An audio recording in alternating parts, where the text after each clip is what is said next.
track there called April from the new album The Best of Mindi Abair, who's been described by the music industry as one of the world's most recognised and sought after saxophonists. Having played all styles from jazz to R&B to rock, she's literally spent years on the road touring non-stop with her own band, the Boneshakers, gaining so many awards along the way she's had to have extra shelving fitted in her studio. Mindi is also recognised playing with some of the biggest names including Aerosmith, Duran Duran, Greg Allman, Joe Bonamassa. It's probably easier to say who she hasn't played with. And she's joining us here now all the way from sunny California. How are you, Lars? Thank you for having me. This is so fun. It's so nice to see you again, Mindi. I mean, we're lucky indeed to track you down because you're probably one of the first artists we've interviewed who's been now getting back into live music, and you're recently back from gigs in Florida. It must have felt great for you and the audiences. You know what? I mean, look, after a year of being here and not being able to be, in front of people and play to them, it was pretty crazy. I think it was two parts. It was equal parts kind of PTSD because, we've all gone through a year of being scared to be around people, but then equal parts just joy. And it was just amazing to be able to look someone in the eye and play them music and have the full band. It was just, it was the drug that everyone who plays music knows what it is. It was a blast. I mean, that's brilliant. I mean, you mentioned COVID. Let's get that out of the way from the start. I mean, Mindi Abair and the Boneshakers, you are the original tour hounds. You seem to be always on the road, months and months. And so the lockdown regulations must have been a bit hard for you. Well, it's so crazy, to kind of just have the rug pulled out from under you. We tour all the time. That's our lives. I mean, I've made a bunch of records, but what I do day in and day out is tour with my band. We are a live band. There are studio bands, but we are a live band. And so, it was just so foreign to be home, and I'd call the guys in the band, hey, what are you doing? I'm out doing yard work and walking around the block, just trying to, keep myself occupied. Obviously, we did porch shows here, so I'd bring one musician over to my porch and socially distance and, just be able to play a couple songs together and feel like we're connecting with, everyone around the world. That was sanity for me. That was amazing.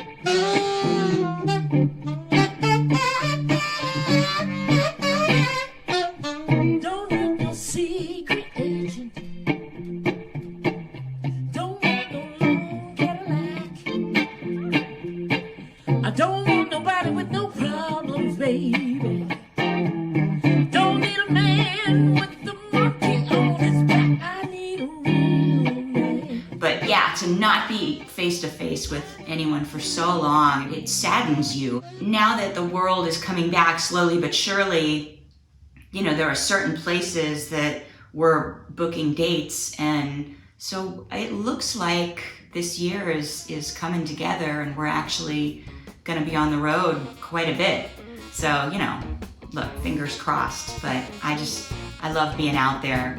And, me and my band were fully vaccinated, so we're ready to rumble.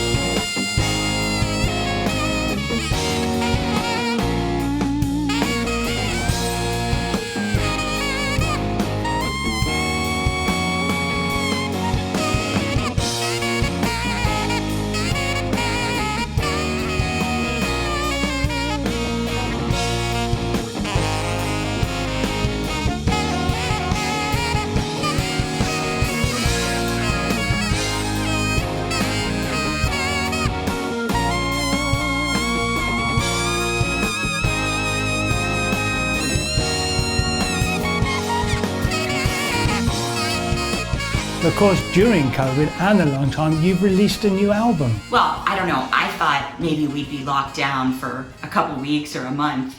But, when it started to sink in that this was going to be a long time, that we were going to be, kind of locked away from the rest of the world. You know, I'm going through my sock drawer, I'm, you know, repainting the bedroom. But what I ended up doing was going through my old music. And it was a really cool thing to kind of stop for a second and look back. And I don't think I would have done that otherwise. I mean, I never stop. We're always out on the road or making a record or writing. It's just this constant flow of go, go, go. What a nice gift to be able to slow down and to, you know, kind of go through my old music and think, wow, what kind of package would I want to put together to commemorate the last 20 years of my career?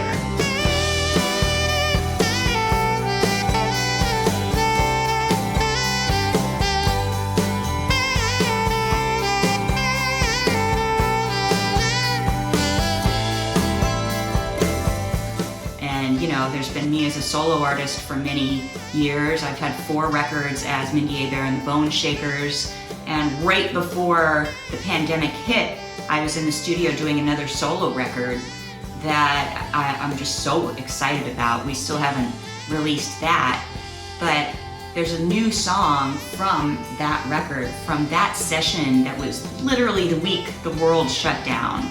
And it was me and Abraham Laboriel, who plays drums for Paul McCartney.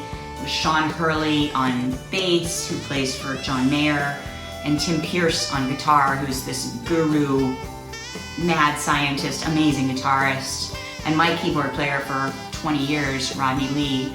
And we were just in there making music. We made this song called April, and we recorded it, and it was magical.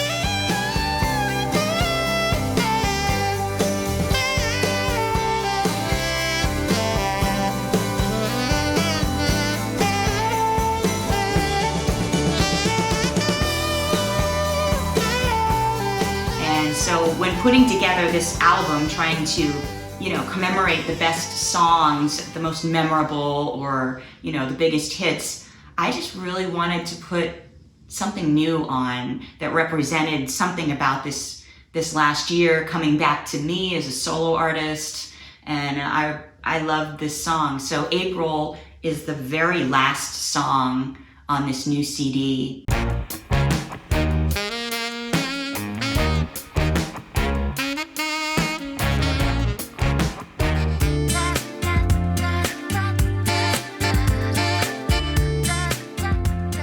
New CD is 19 tracks, all my biggest hits as a solo artist and as Mindi Abair and the Boneshakers, and a couple songs no one's ever heard before. There's a song that I wrote and recorded with Booker T. Jones, who is one of my heroes musically and has become a great friend. And there's a song, Imagine, that we covered a long time ago, sitting in my friend's living room just playing, that became a huge hit on YouTube. I think it has over 3 million views on YouTube. As someone who knows hits as Billboard or radio hits, that's not a usual thing, but that's a hit in these days. So we have fun putting together just the story of my life, song by song.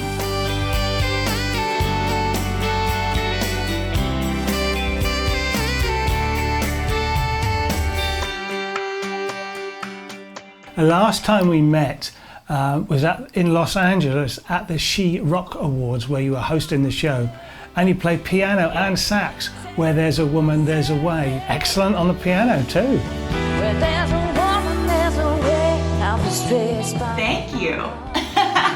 You know what? I started on piano. That was my first instrument. I've always played, but I'm not a great piano player. You know, I played when I was touring with the Backstreet Boys. I played keyboards for them, and you know, a couple other bands here and there. I would double on keyboards and play sax and sing.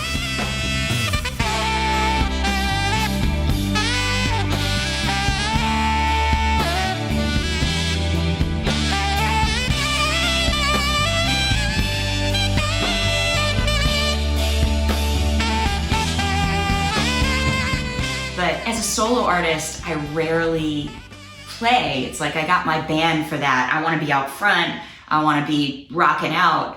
But I do love playing piano, and it's funny, at the beginning of the pandemic, it was just me in my house, you know, no one was allowed in and out. We weren't supposed to, you know, cavort with people.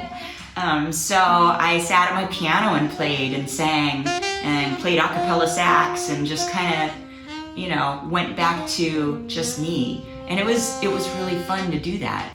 We talked briefly there at the show about how much talent was there, and you said sometimes it's not the most talented people who fulfill their dream, it's often those who work hard for it. And I know you've worked really hard, because all your albums with the Boneshakers, they positioned high in the Billboard charts. As I've mentioned, you got endless lists of Grammys and nominees. In 2018, you walked off with no less than 8 honors. That's something else, that is. It was crazy. But you know what? I feel like every time we go in the studio, I feel like I need to one-up myself. We're cutting this fantastic record, Mindi Abair and the Boneshakers. When this band plays live, there's this energy that I haven't experienced with other bands before. It's an amazing thing. Someone can play something funny, someone can play something meaningful or passionate, and the others in the band can feel that. How do you bottle that up in a studio and really capture that? And I surround myself with guys who feel the same. You know, we feel like if we're going in to make an album, we want to make history. We want to make something that we look back and are proud of. I want to become a better songwriter. I want to become a better player. I want to make people feel something from our records. So I always push myself and my band to, you know, dig deep and give everything. And, you know, in making records that way, hopefully, you know, people will buy them and, you know, feel something and feel that love that goes into it. Hopefully. Because, I mean, music's been in your blood all your life, and from a very, very early age, where you actually were on your dad's tour bus, is that right? Yeah, I was born in St. Petersburg, Florida, but we didn't have a house. So they basically, you know, scooped me up from the hospital along with my mom, and we hopped in the band truck. And my father was part of a blue-eyed soul band at the time called the Entertainers. And so we just hit the road. So the first 4 or 5 years of my life were spent on the road, just growing up around the band. And some of the other guys in the band had kids too. We're still super close. They're like my brothers and sisters. You know, so it was an odd way to grow up, as I found out, but it was a super fun way to grow up. And when we finally did settle, we settled in Florida, and I started piano lessons, and, you know, I started taking saxophone in school band. And it was just, you know, it was a place where music was totally normal. Is this love that I'm feeling?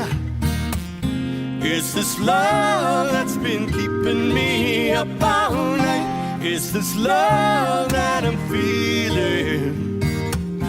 Is this love? Oh.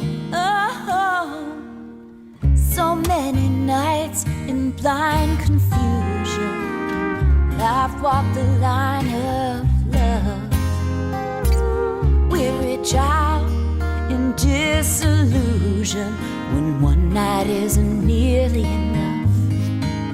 Now I'd like to know that for once in my life I'm sure what tomorrow may bring.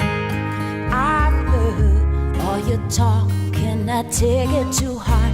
Now look me straight in the eye, 'cause tonight is the night. We've got to ask each other if the moment is right. Is this love that I'm feeling? These days you're playing with more of a rocky blues feel, but you've also got an incredible track record of one of the finest jazz saxophone players. How and when did you start to sort of go from jazz to rocky blues? You know what, I always feel like you should follow your heart as an artist. You know, I know some people feel like, you know, you need to choose a path and just be that. But I get bored with myself. There was a point, probably around 2011, somewhere around there, that I knew I wanted to make a record. I didn't know what inspired me to make it.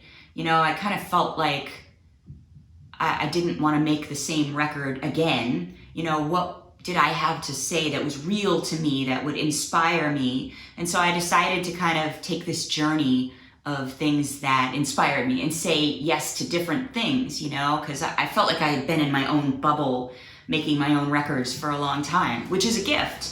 But, sometimes you have to explore a little bit.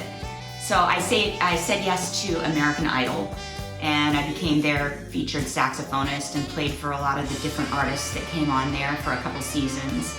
And then Steven Tyler was a judge on American Idol, and the last day, the finale, he, dragged me into his little trailer, and he was like, "We gotta do this. Time's running out. Come on, let's go."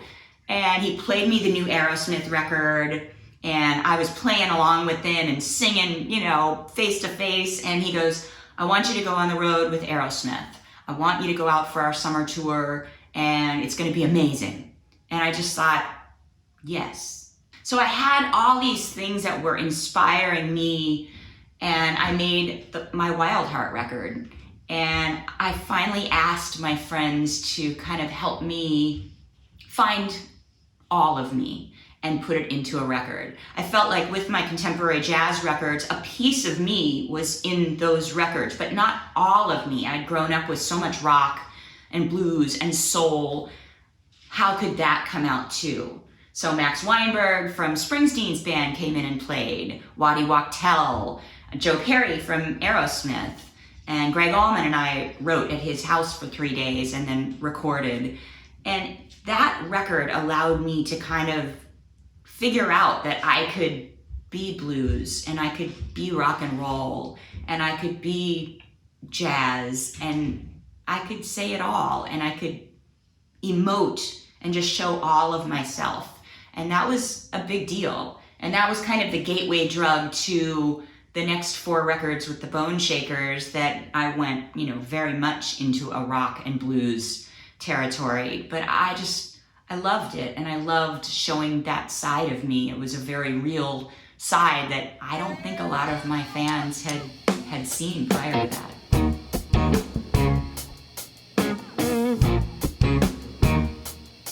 What a journey, what an answer. Crikey. I mean, I play loud, angry guitar a lot, but I have a mellow side that leans heavily towards brass instruments, especially the saxophone.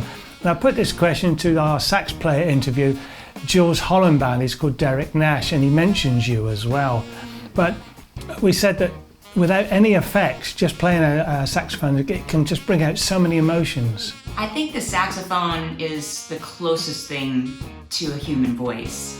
And there are different instruments that can get that nuance. Guitar is one of them that you can just bend and, emote and do all these things. Saxophone becomes, because of your breath and because of just the sound of the instrument, it can really become just an extension of your voice.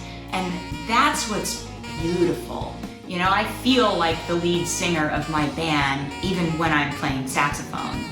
And it can make me bigger. It can make what I say and feel amplified. It can also whisper and, and create that, that nuance of a ballad and that kind of stuff. It's a pretty amazing instrument. So I love it for that. It's not all, the last 4 records with the Boneshakers have been just, go, it's rock and roll and it's just in your face. But, I had a bunch of songs that I kind of, held back because they weren't right for the Boneshakers, but I was writing them, they were more personal. And that's been nice to, record. I recorded it as the world shut down last year and use saxophone in that way. It wasn't just all, a punch to the face. It was a nice thing to just kind of go back to a melody and the beauty of, different things. So it's fun to explore musically, and sax is the best instrument for that, for me.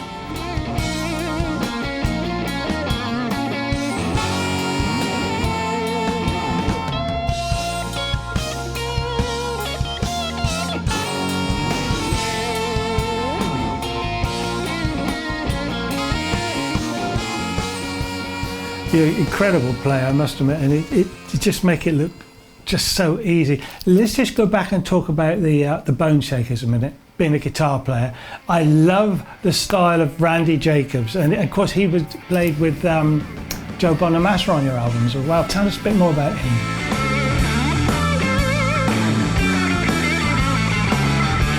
Randy Jacobs is a force of nature, and any chance you have to see Randy, whether with me and the Boneshakers or, you know, with anything that he's doing, he's stunning. And when I first played with him, it was probably the mid-90s, and we were in a band with Oliver Lieber, and we played every week in Hollywood, and he was doing backflips off the stage. I mean, who does that? I mean, mid-guitar solo, he's standing up there just, you know, playing, and literally just turns around, backflips off the stage into hundreds of people in this little club, and just keeps, you know, rocking it out. I just thought that was the most rock star thing. Now I've seen it a million times, and it's still cool.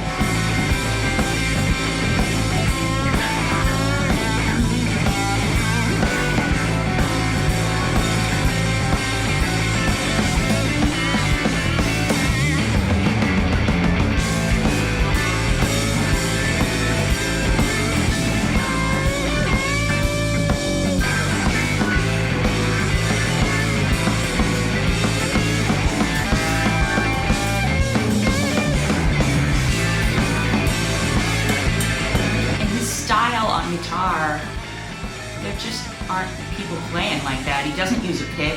It's all, you know, it's all keys. And he's just a monster. He means everything he plays. The intent with his playing is just immense.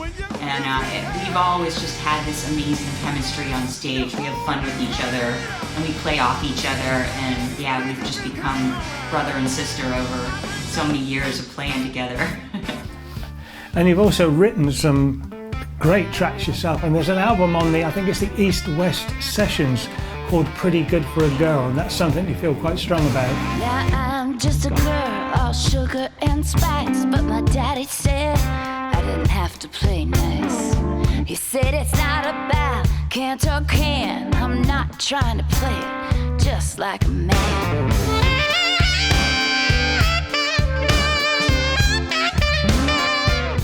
You know what? Randy and I wrote this song. I brought him lyrics to Pretty Good for a Girl. And, you know, it's a tongue-in-cheek song about, you know, what I've gone through in my career. That, you know, you'll be on stage, you'll be rocking out and everything. Someone will come up after the show and shake my hand and say, wow, you're pretty good for a girl.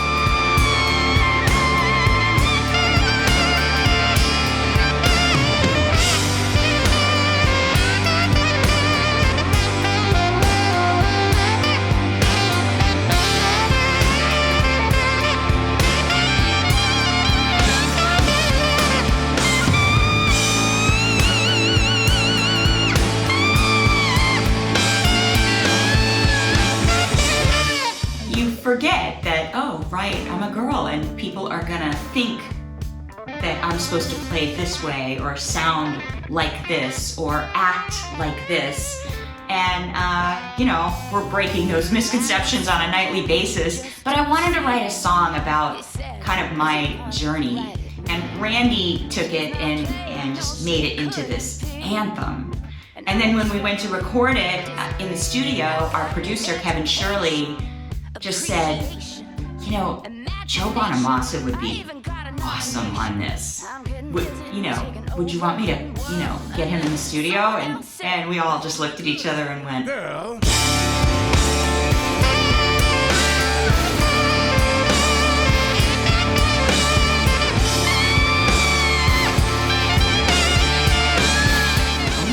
that would be amazing. I had only met him a couple times, but never played with him. He came in the studio the next day, just showed up, did the whole track with us. It wasn't one of those, hey, I'm gonna blow a solo and go. He was there for the track, and he made this, 4-minute song, 3.5-minute song, like almost an 8-minute song. It just became this, going back and forth with solos with me and Joe.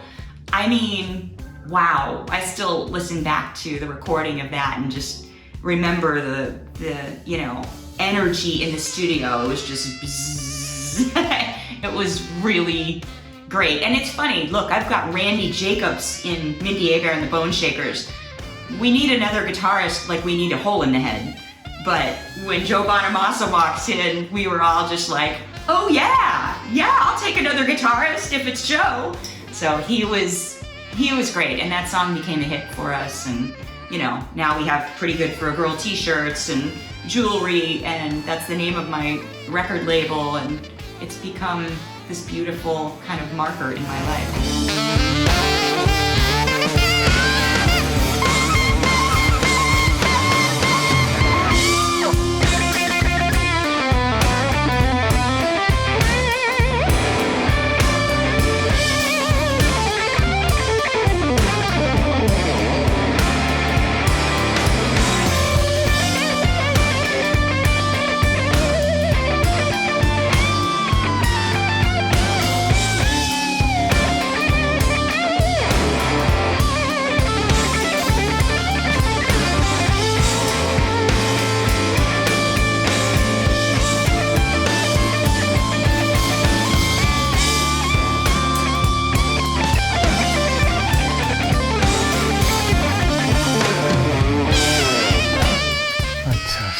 Oh, not just a multi-talented musician and singer, we also have Mindi Abair, accomplished author.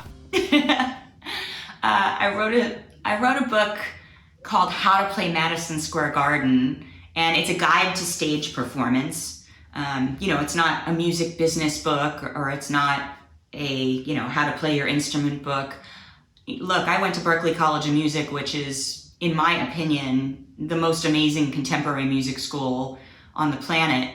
But one thing they didn't really address was performance, how to put together a show for your band, whether you're, heavy metal or whether you're a singer-songwriter, how to approach who you are and convey that to an audience well, and do it that's real for you. And how would me, as an artist, how would I connect with my audience? Why would they want to buy a ticket to see me instead of someone else?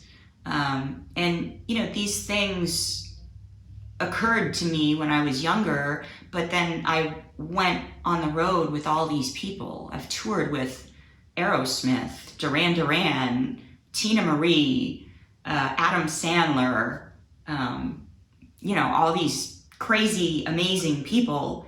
And I've watched some of the greatest people on stage, some of the greatest performers. I've also watched every mistake made. I've made them all. But I finally just said, I'm gonna write these down. I'm gonna write this stuff down, because performance is something you can learn. It's not some, it factor fairy dust that some person is born with and you're not. So I just figured if I wrote all this down and put it into the terms of, this is what you need to think about, this is what you should focus on to, make your performance better. Because that's how most everyone I know who creates music makes a living. So why not work on your performance and make it all that it can be? That's why I wrote the book.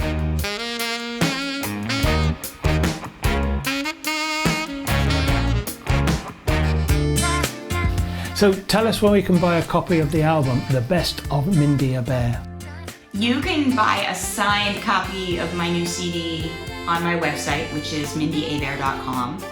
And you can buy a copy from, anywhere online, Amazon, Target, any of those places. Obviously, you can listen at will on Spotify and Apple Music and all of that. So check it out. It's 19 tracks, you know, not only my hits through the years, but songs that were meaningful to me. I put on the song I wrote and recorded with Greg Allman, not because it was a big hit, but because it's just super meaningful.